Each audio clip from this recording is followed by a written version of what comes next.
How to fix touchscreen on Android. Hi everyone, welcome back to our channel Genie Guide. In today's video, I'll simply show you how you can fix touchscreen on your Android, so just make sure to watch this video till the end. So let's say that you are using your Android smartphone as normally, but then the screen simply does not respond, right? So in my case, it is actually responding, but if in your case it just does not respond. So how do we fix this? Your screen does not respond because it actually gets hanged or due to some laggy type of behavior.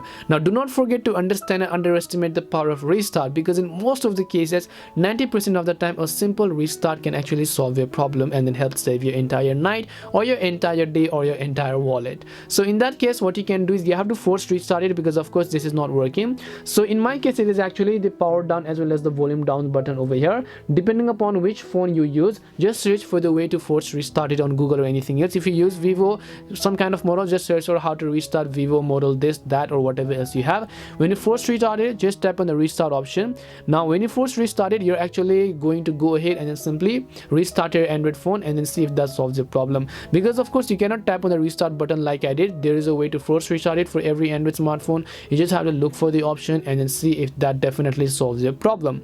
If that doesn't help solve your problem, then I just recommend you to try to go ahead and then simply plug your phone with a charger, make sure it has enough charge, and see if that does the work as well. Because as I said, always a simple restart, which means force restart, by the way, not just restart but force restart it, because when you press some kind of buttons for continuous period of time, it is going to restart automatically.